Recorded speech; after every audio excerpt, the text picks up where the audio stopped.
And so, how was that? How was the initial? What were your initial reactions My of gosh, America? I was 14. Mm. I thought it's a paradise. The house we went to, they had 2 stories, and everybody had their bedroom. We've never seen anything like that. And the food. Do you remember seeing New York Yes. from the ship? Yes, my father pointed out, this is America. This is a good country. He said, you will be successful. He was right. He knew, he had heard. You will be successful here. Where did the ship get to in the United States? To New York. To Ellis Island? Right. And then what was the process there?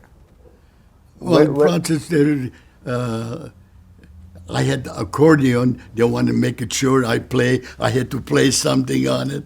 And it was very, very easy. And then who greeted you? Who was there to welcome you? Well, my brother-in-law, Misha, like I told you, he came a month before we did.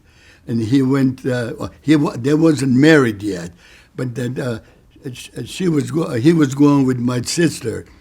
And then he came with his cousin. At that time, he was already almost a year over here, who was working for Voice of America. And they came meet us. And then where did you stay at first? We didn't stay there that night. We went to, we got already tickets to Detroit. My uncle bought it. So they hand those tickets, they put us on the on a train, and then we met next morning. My cousin came and met us in Detroit. So at this time you were already 24 years old? Right. And then, so when you got to Detroit, there were already a lot of DPs who were in Detroit? Were there a lot of? It's quite a few already, yeah. And what, from the camp. Yeah, and what were they already settled in, working, and then? Well, some of them were working, and some of them still looking for that. At that time, job was very hard. The minimum wages was 75 cents. And a lot of places were hiring, paying less than that, like $25 a week. And my first job was $25 a week. And What was it? For a shoemaker. And he was Armenian from Beirut, Lebanon. And he couldn't speak any Armenian. But he couldn't do the job. He was picking up and piling and doing a little bit. So when I end up working for him, I cleared up in the week most of it. So he pays me $75. And I said, well, I don't want anything in advance. He said, what do you mean advance? I said, you told me you're going to pay $25. I was happy. He says, if I pay you $25, next week you won't work for me anymore. And so he says, no, you worth every penny. So then shortly after that, I got a job with Alec Manoukian. You heard his name, right? What were you doing for him? I'm working, working on the machines. In the factory? In a factory, What kind of a factory was it? It's, I mean, I got there during the war, Korean War, and they were making a lot of fuses for the bombs, and but they did a lot of automobile parts. But during the war, they were making stuff for the guns and stuff like that. And we wound up, coming to America. When? 1954, January 7th, 1954. And where did you get on the? It was on a ship, right? Did you? No. We flew here, Oh. TWA, and we boarded the plane in Munich. Okay, and we paid for our own fare to come here. We flew here, And we wound up in Idlewild Airport at that time, which is Kennedy now. And we had these sponsors, and their name was Alice and Zaven Stepanyan. They had no children, but they fell in love. They came to Germany somehow. They went to my father's shop, and they became friends, and then they sponsored us. We arrived here January 7th, and January 8th, there was a huge snowstorm. You arrived in New York? In New York, huge. And we lived with the Stepanyans in their apartment. They had a beautiful apartment in this high-rise. I believe it was 1963 Ryer Avenue in the Bronx. Okay, we lived with them. And he was a photo engraver. They were well-to-do. And I got up in the morning. I was a young kid. I was 13 years old. And I went downstairs to play in the snow. I see this old man shoveling snow on the sidewalk. And I'm European. You know, the first thing we learned when an older person gets on the bus, you get up, you give your seat. If an older person is doing something, you should go and help him. So I went over there and I asked him to give me the shovel. I'll shovel the snow for him. And he said, okay. Then he spoke German. Okay? He was German and I spoke very well German. So I shoveled the snow. Didn't take me long. So he said to me, he said, you know, he says, see these little houses? They were like duplexes or little private houses in the area. It was a Jewish neighborhood.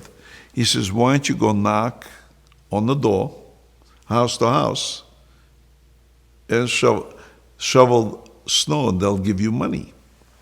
I said, really? So I never forget, he had aluminum, the shovel was this big, was an aluminum shovel.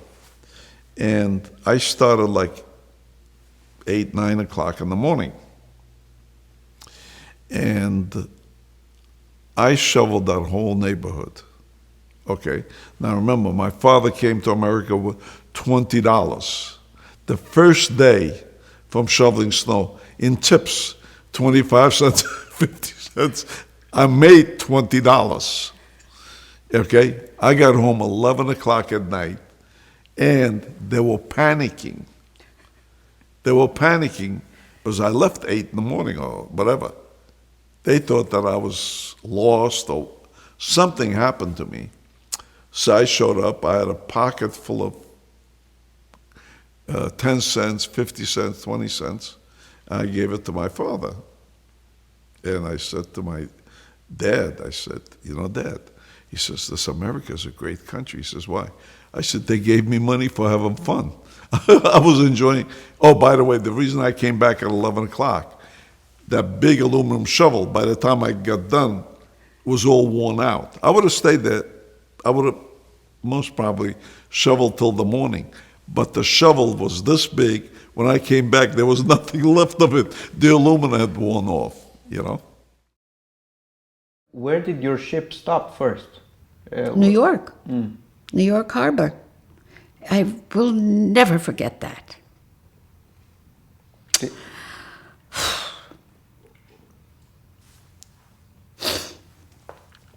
It was a foggy day.